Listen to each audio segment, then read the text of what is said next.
우리 앞뒤좌우로 축복의 인사를 나눕니다. 인생의 가치를 발견하는 성도가 됩시다.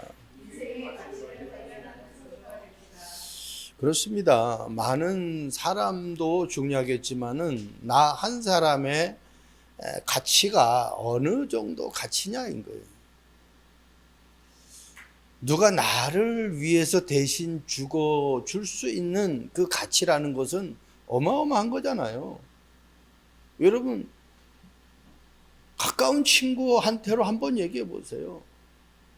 너, 내가 지금 죽게 생겼는데 너 장기 한 부분을 뜯어서 나에게 내 생명을 살릴 수 있는, 너가 죽고 나를 살릴 수 있는, 그렇게 해줄 수 있는 마음이 있느냐고 한번 물어보세요.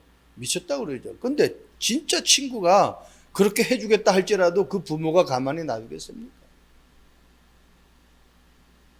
나의 죄와 저주와 지옥의 권세를 해결하기 위해서 이 땅에 그리스도가 오셔가지고 대신 죽으신 사건이라니까요.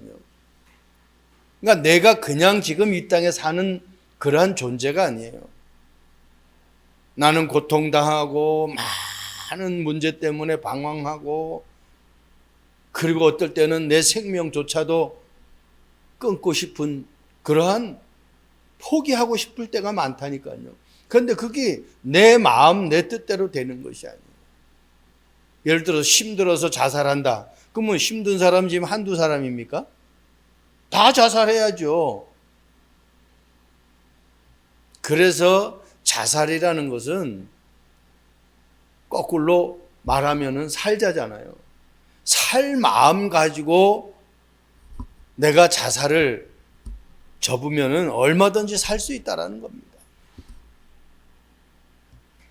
신앙생활은 오랫동안 한 것, 그것이 중요한 게 아니에요.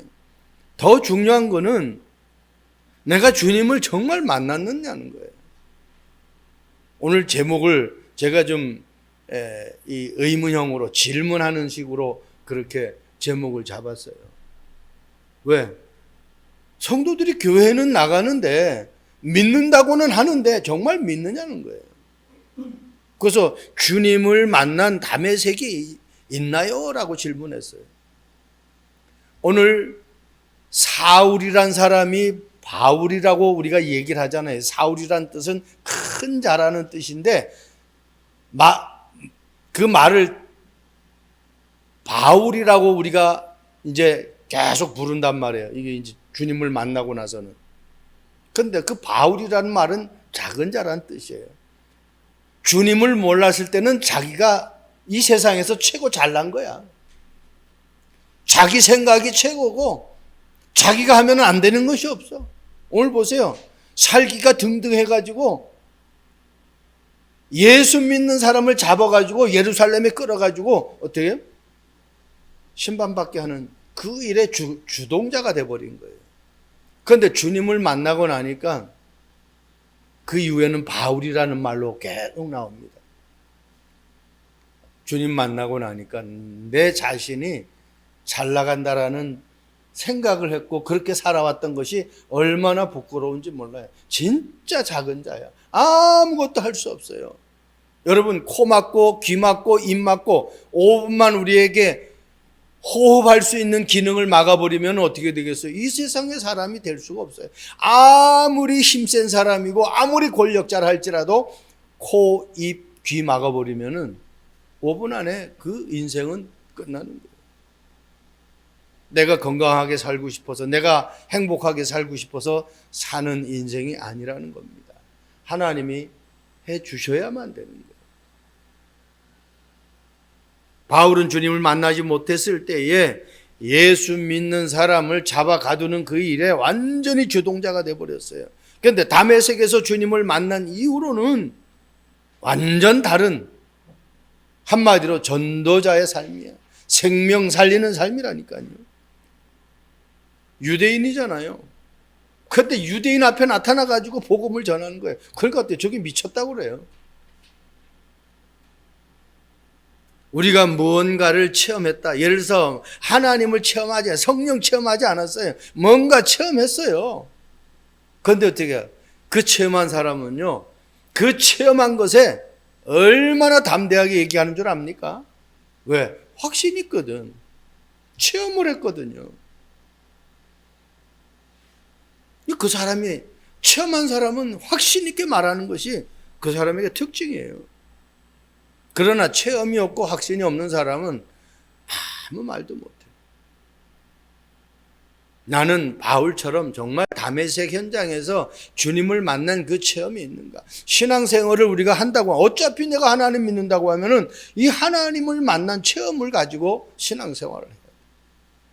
자, 첫 번째, 주님을 만난 다메섹이 있나요? 첫 번째입니다. 주님을 만나지 못하면 박해자로 살아갑니다. 사도행전 7장 58절 우리가 이미 말씀을 들었던 내용이죠. 성 밖으로 내치고 돌로 칠세 증인들이 옷을 벗어 사울이라 하는 청년의 발 앞에 두니라 그랬어요. 누구를요? 스데반을. 스데반이 예수 믿는 사람을 잡아 가두고 죽이는 그 일에 앞장전 주인공이에요. 여러분, 바울은 어떤 사람입니까? 열심히 특심이. 빌립보 3장 말씀 한번 보실래요? 제가 읽어드릴게요. 얼마나 바울이 자기 자신이 하나님을 잘 믿는 사람인 것을 얘기하는지. 빌립보 3장 5절 말씀 보니까 이런 말씀이 있어요. 나는 8일 만에 할례를 받고 이스라엘 족속이요 베냐민 지파요 히브리인 중에 히브리인이요 율법으로는 바리새인이요 열심으로는 교회를 핍박하고 율법의 의로는 흠이 없는 자라. 이렇게 확실한 사람이에요. 이게 뭡니까? 8일 만에 할례 받았다. 이스라엘 백성들은요, 나면은 8일 만에 할례를 받게 그렇게 돼 있어요. 그 법을 지킨 거예요. 그러면서 뭐라고 그랬어요? 이스라엘 족속이요. 이 말은 뭡니까? 나는 선민이라는 겁니다. 하나님 앞에 택함 받았다라는 택함 받은 사람이라는 거예요. 그리고 베냐민 지파는 뭐예요? 왕족이라는 거예요. 왕족. 히브리인 중에 히브리라는 건 뭐예요? 가말리엘 문화생이에요. 정말 나 같은 사람 없다는 거예요. 진짜 제대로 믿는 사람이라는 겁니다. 그리고 뭐라고 그래요? 율법으로는 바리새인이요. 이 말은 바리새인이 율법을 제일 잘 지킨 지파거든요. 그러니까 내가 율법 지키는 거에서는 따라올 사람이 없다는 거예요. 그러니까 어느 정도 율법을 지켰느냐? 그 밑에 말씀 보니까 열심으로는 교회를 핍박하고 율법의 의로는 흠이 없는 자라. 완벽하게 율법을 지켰기 때문에 예수 믿는 자들을 다 핍박했다는 겁니다. 하나님을 잘 믿는 사람인데 다 알고 있네, 다 가지고 있는데 뭐만 몰라요? 복음만 모르는 거예요. 그리스도만 이해를 못했어요. 지금 이 땅에 신앙생활하는 사람, 교회 다니는 사람 중에 이런 사람이 거의 대다수예요. 교회를 왜 다니는지도 몰라요. 내가 기도해야 되는데 기도할 줄도 몰라요. 죽어가는 영혼을 보면서 전혀 감각이 없어요. 여러분, 내 식구가 만약에 지금 죽을 병에 걸렸어요. 죽어가고 있어요. 어느 부모가, 어느 가족이 그냥 가만히 내버려 두겠느냐는 거예요. 살리려고 동네방네 다니면서, 돈이 없으면 여기저기 다니면서 돈을 구하려고 그렇게 애쓸 거 아닙니까? 지금 이 사울이란 사람이 바울로 변하기 이전에는요, 완전히 복음 하나 몰라가지고 엉뚱한 짓 하는 거예요. 그래서 주님을 만나지 못하면은 살리는 자가 아니라 박해자가 돼버린다니까. 주님을 만나지 못하면은 사람을 인도하지 못하고 사람을 어떻게 엉뚱한 길로 가게 만드는 거예요. 스데반을 돌로 쳐 죽이기는 그 어처구니 없는 사건을 일으킨 주동자잖아요. 사도행전 9장 1절 사울이 주의 제자들에 대하여 여전히 위협과 살기가 등등해요. 한 사람이 죽었는데 전혀 거기에 죄책감이나 어떤 두려움이나 미안함이나 이런 게 하나도 없어요. 얼마 전에 밤에 담배 피러 나갔는데 그 사람을 갖다가 큰 흉기 가지고 그 사람을 살해해버렸잖아요. 그 죽은 사람에 대해서, 가족에 대해서 어떻게 생각하는, 전혀 미안하게 생각하지 않는데요. 참 이게 지금 현실입니다. 지금 사울이라는 사람이 그런 사람이에요. 이 사람이 이렇게 바뀔 줄 누가 알았습니까? 여러분 사도행전 9장 2절 말씀 보세요. 다메섹의 여러 회당에 가져갈 공문을 청하니 이는 만일 그 도를 따른 사람을 만나면 남녀를 막론하고 결박하여 예루살렘으로 잡아오려 함이라.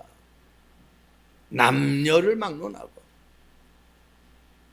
어떤 공문입니까? 예수 믿는 사람들을 다 잡아가지고 오겠다는 겁니다. 참 기가 막히죠. 하나님을 제대로 만나지 못한 사람은요, 결국은 사단에게 완전히 사로잡혀가지고 사단의 종로를 하는 거예요. 에베소서 2장 3절 말씀 보세요. 본질이 뭐예요? 본질이 하나님을 몰라요. 그래서 본질상 진노의 자녀였더니,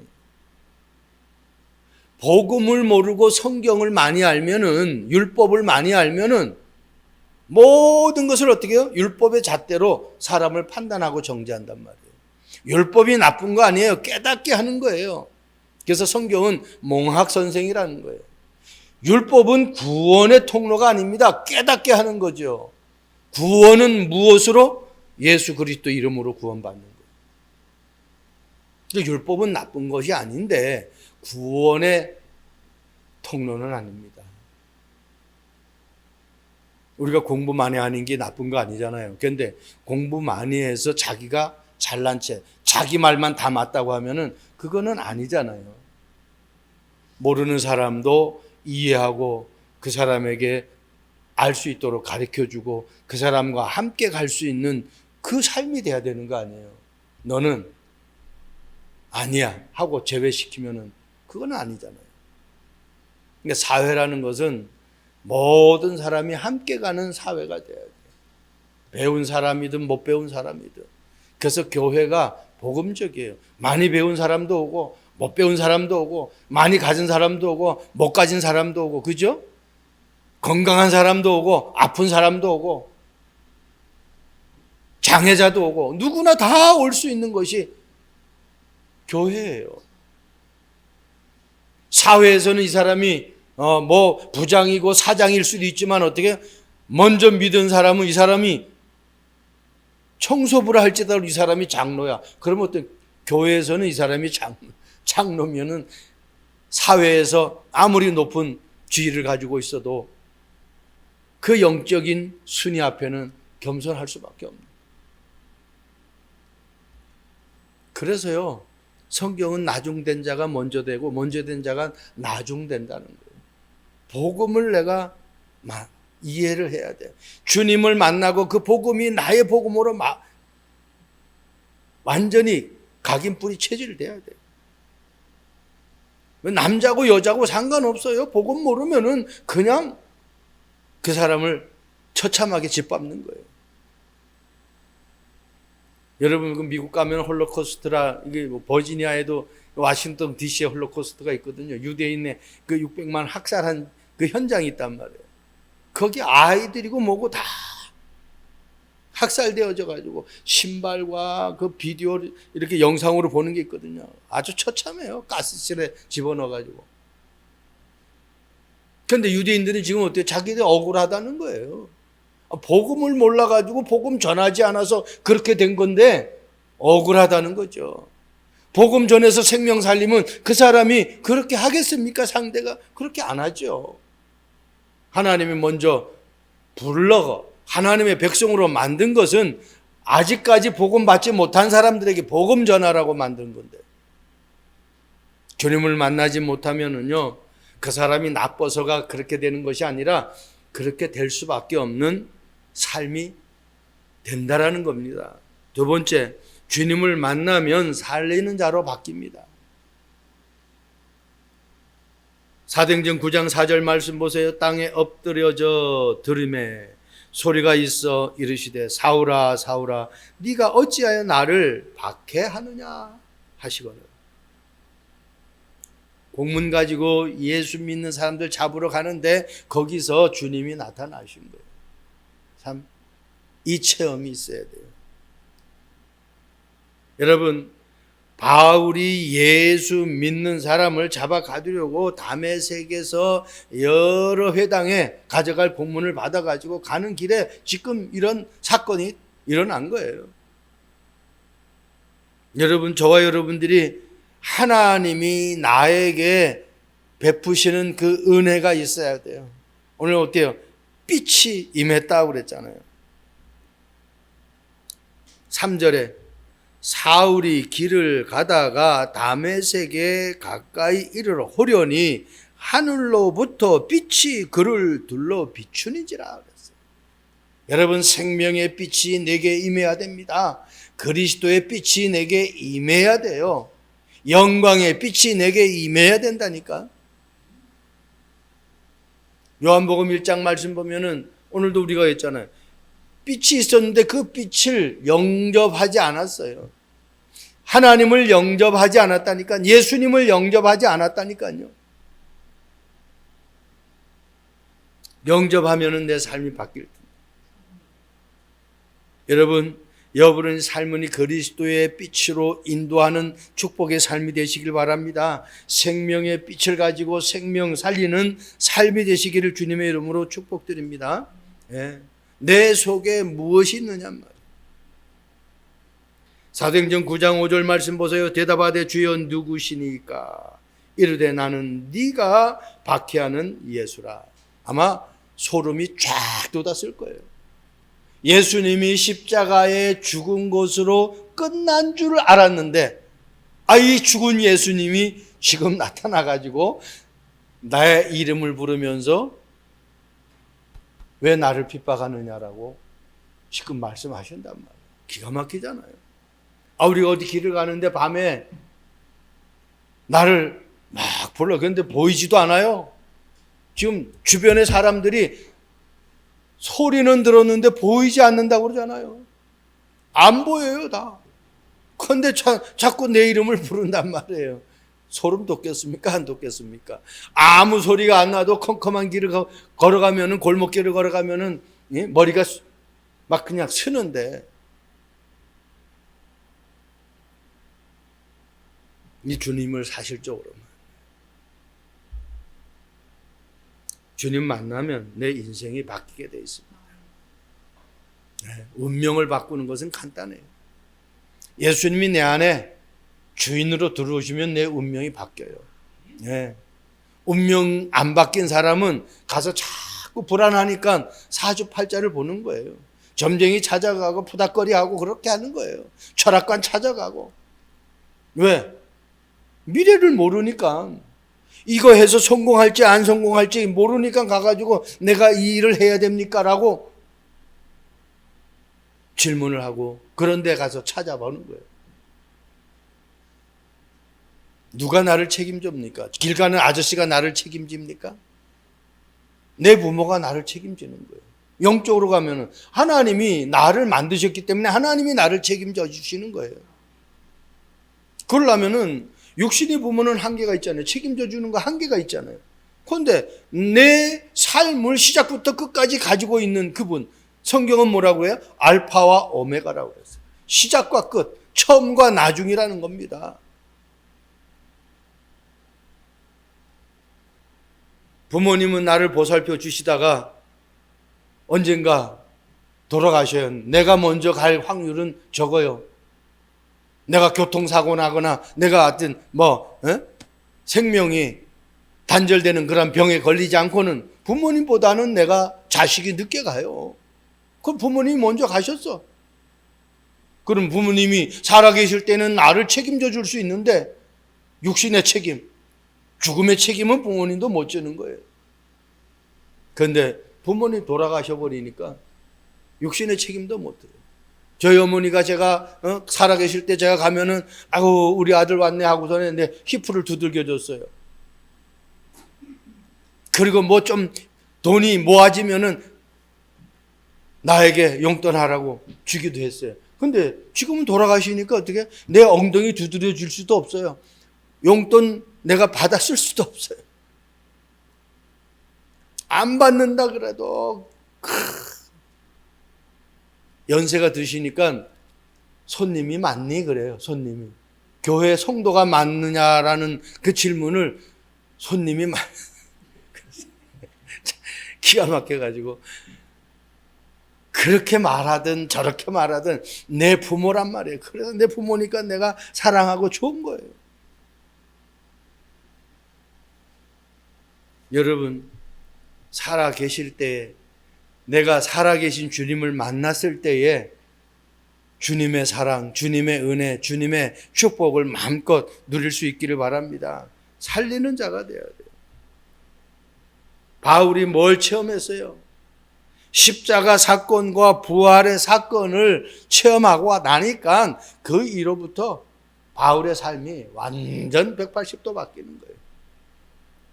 사도행전 9장 6절 말씀 보세요. 너는 일어나 시내로 들어가라. 네가 행할 것을 네게 이를 자가 있느니라 하시니라. 참, 나를 가이드할 자를 다 하나님이 준비해 놨다니까. 얼마나 감사해요. 가가지고 네가 막 정말 찾는 것이 아니에요. 우리 신앙생활은 찾는 게 아니라니까. 여러분, 복음과 종교의 차이가 뭔지 압니까? 복음은 찾아오시는 거예요. 복음은 어떻게 찾아다니는 거예요. 뭐가 행복인지 뭐가 진리인지 찾아다니는 게 그게 종교예요. 그런데 복음은 어떻게 해요? 가만히 있으면 하나님이 나를 찾아오셔요. 그래서 이게 최고의 축복이라는 거예요. 오늘 보세요. 하나님이 사울을 부르시고 너를 안내할 자가 준비되어 있으니까 그를 따라만 가면 된다라는 거예요. 하나님의 자녀를 위해서 하나님은 모든 것을 준비해 놨습니다. 에덴 동산에 부족함이 없이 준비해 놨어요. 그런데 속잖아요. 착각이에요, 착각. 내가 하나님처럼 되면은 내가 뭘 다 할 수 있다고 착각한다니까요. 이 사울이라는 사람이 착각했어요. 베냐민 집하고 이스라엘 족속이고 나는 8일 만에 할례 받았고 나는 히브리인 중에 히브리인이기 때문에 나를 능가할 사람 없다. 착각했다니까요. 그런데 뭐만 몰라요? 복음을 모르는데. 모든 인간을 위해서 십자가에 못 박혀 죽으신 그 그리스도를 모르고 있어요. 저와 여러분들이 다른 것은 좀 뒤로 미루더라도 그리스도를 아는 그 일에 시간을 많이 할애하시기 바랍니다. 그리스도를 바로 알면은요, 그분이 나에게 지혜를 주셔요. 그리스도를 바로 알면 그분이 나에게 어떻게 해요? 모든 길을 가르쳐 주셔요.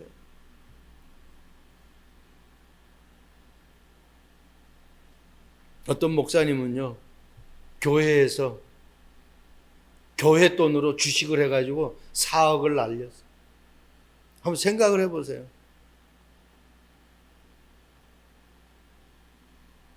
그 물러나면서 설교를 하는데 그 설교가 됩니까? 성도들한테 부탁을 한다고 뭐 부탁은 하는데 얼마나 힘들게 말하는지 몰라. 왜? 본인이 캥기니까. 안타깝더라고요. 목사가 왜 그런 일을 합니까? 하려면 자기 돈으로 해야지. 왜 교회 돈으로 합니까? 그 교회도 왜 교회 돈을 목사가 손을 대게끔 만드느냐는 거예요. 그 시스템을, 하나님을 모르니까 다 뒤죽박죽이 돼버리는 거예요. 마지막입니다. 주님을 만난 다메섹의 체험이 정말 있느냐는 거예요. 우리 참빛교회는 이 체험이 있는 성도가 돼야 돼요.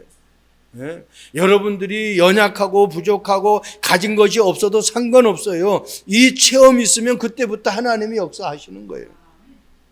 세 번째, 올바른 미션을 가지면 생명건자로 바뀌게 돼요.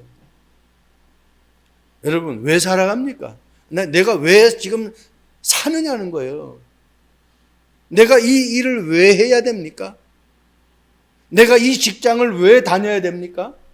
내가 이 사람을 왜 만나야 됩니까? 내가 왜 결혼을 해야 됩니까? 왜 내가 자녀를 낳아야 됩니까? 정확한 미션이 있어야 돼요. 사도행전 9장 8절 말씀 보세요. 사울이 땅에서 일어나 눈은 떴으나 아무것도 보지 못하고 사람의 손에 끌려 다메섹으로 들어가서, 여러분, 눈은 떴는데 아무것도 보지 못해요. 맹인들이 눈은 떴어요. 그런데 아무것도 못 보거든요. 차라리 복음을 모르면은 안 보는 게 나아요. 왜? 보면은 욕심이 생기잖아요. 그래서 범죄를 저지르는 거거든요. 그러니까 크로스비는 진짜 하나님을 만나고 은혜 받았을 때는요, 자기가 눈을 뜨지 않기를 원한다고 그랬어요. 왜? 자기도 눈을 뜨면은 욕심이 생길 수 있기 때문에. 우리 찬송 아까 288장 했잖아요. 세상과 나는 간 곳 없고 구속한 주만 보인도다. 세상에 얼마나 좋은 게 많습니까? 세상에 사람들이 얼마나 나 중심으로 삽니까? 그렇죠? 그런데 그런 것들이 하나도 안 보이고 구속한 주만 보여요. 천사들 왕래하는 것을 본대요. 여러분, 천사들 왕래하는 거 여러분 봅니까? 그거 보면 끝난다니까요. 네. 하늘 보호자의 축복을 움직이는 힘이 내게 있다라는 것을 내가 누리면 끝나는 거예요. 없어도 상관없다니까요, 지금. 근데 내게 보호자의 능력으로 나와 함께 하시는, 언제까지? 세상 끝날까지 영원토록 함께 하시는 그 주님이 지금 내 삶을 이끌어가고 계신다니까. 여러분, 이게 다예요. 근데 우리는 그걸 못 보니까 자꾸 세상 사람들이 좋아하는 거 거기에 우리가 연연하잖아요. 어떻게 주기철 목사님이나 손양원 목사님이 그 참지 못할 고문을 손톱을 이걸 손톱을 다 뽑는데, 여러분 손톱 알이 해봤잖아요. 여기에 가시가 들어가가지고 그 아픔을 여러분 느껴봤습니까? 우리 최승희 입사님 이빨 치통 좀 이렇게 했으니까 알 거 아니에요. 이 치통이 얼마나 고통스러운지 여러분 경험해봤잖아요. 말로 표현을 못해요. 특히 이 손 밑에 가시 들어간 거. 그런데 그분들이 그 엄청난 고문 당하면서도 전혀 나 예수 안 믿겠다 부인을 한 적이 없어요. 순교한 분들이에요. 왜 그랬어요? 내가 조금만 하나님 믿는 거에 대해서, 예수 믿는 거에 대해서 조금만 그들이 원하는 대로 하면은 내가 죽지 않고 가족과 함께 살아갈 수 있는 기회가 있는데, 왜? 육신의 삶보다 하나님의 은혜가 더 컸기 때문에. 그들이 세상 사람들이 보지 못하는 그 보좌의 축복을 보았던 사람이기 때문에 그렇게 결단을 내립니다. 여러분, 정말 주님을 사실적으로 만난 신앙생활 할 수 있기를 바랍니다. 사도행전 22장 10절 말씀. 내가 이르되 주님 무엇을 하리까? 사도행전 22장에는 지금 이렇게 고백을 하고 있어요. 이 앞전은 주여 누구시니까? 라고 질문했어요. 그런데 어떻게? 바울이 사도행전 22장에서 자기가 하나님을 만난 것을 설명하는데 이렇게 또 다른 방법으로 설명을 한단 말이에요. 주님 무엇을 하리까? 우리는 내가 경험 있고 내가 좀 할 수 있는 부분들은 내가 그냥 하잖아요. 그런데요, 오늘 붙잡아요. 요한복음에도 말씀하고 있죠.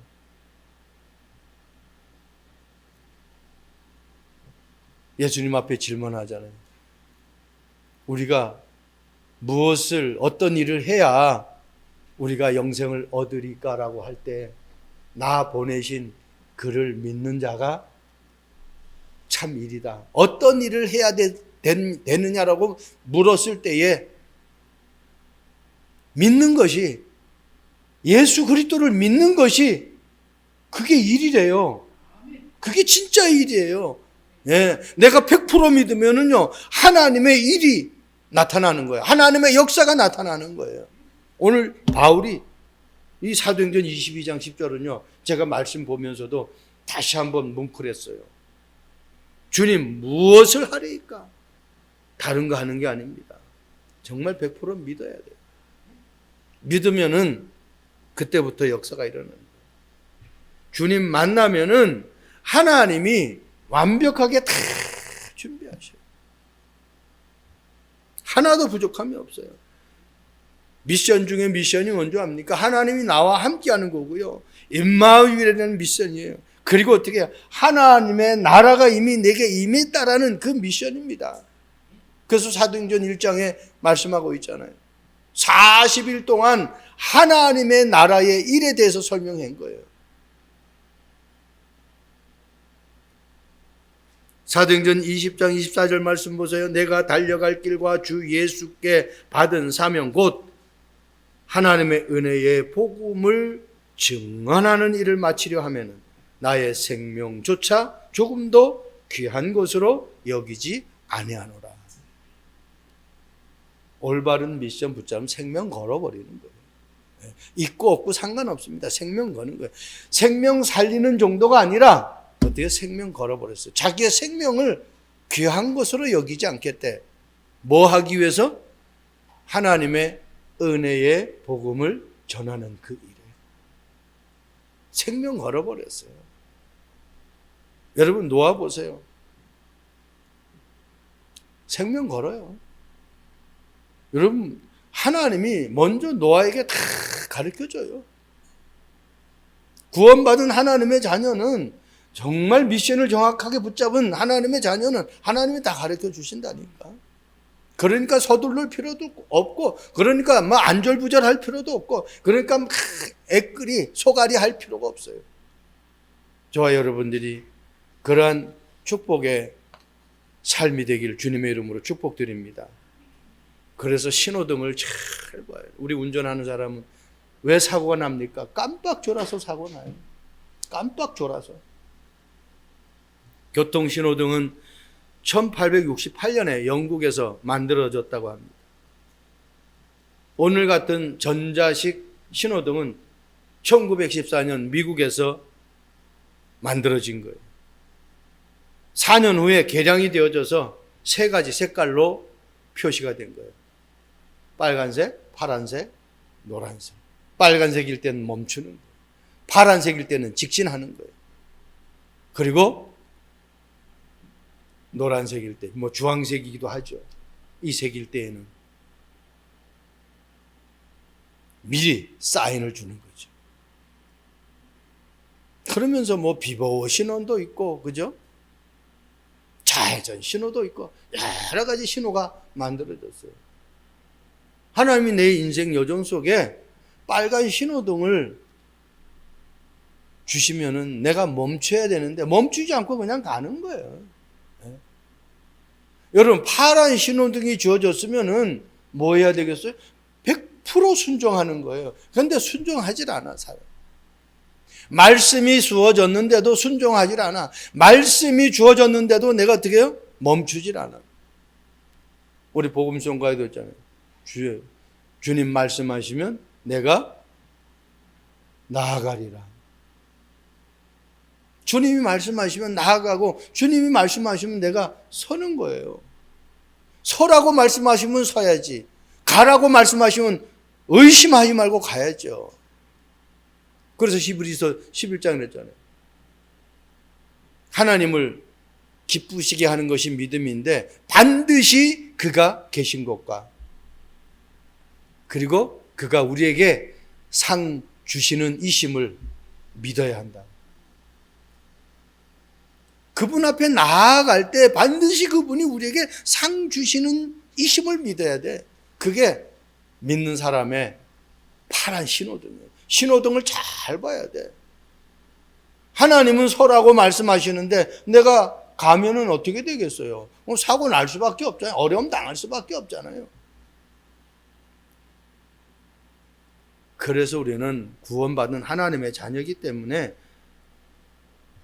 하나님의 말씀으로 내가 기도하면서 이 응답을 잘 받아. 신호등을 잘 내가 봐야 돼. 그걸 못 보면은 가지 말아야 될 길에 가고 가야 될 길에 안 가고, 그러니까 우리는 응답을 못 받는 그러한 삶을 살아가는 거예요. 저와 여러분들이 정말 하나님의 말씀에 깊이 뿌리 내려져서 그 말씀으로 오늘 바울과 같이 다메섹의 그 체험을 가지고 237 나라 5천 종족 살리는 그 일에 쓰임받는 우리 참빛교회 성도들 되기를 주님의 이름으로 축복드립니다. 기도하겠습니다. 좋으신 하나님을 찬양합니다. 주님을 만난 다메섹의 체험이 우리 모든 성도들에게 있어 많은 사람들을 살리는 자로, 살리는 정도가 아닌 정말 세계복음화를 위해서 생명 건 자로 헌신할 수 있는 주의 백성들이 되도록 성령으로 역사해 주옵소서. 감사합니다. 예수 그리스도 이름으로 기도합니다. 아멘.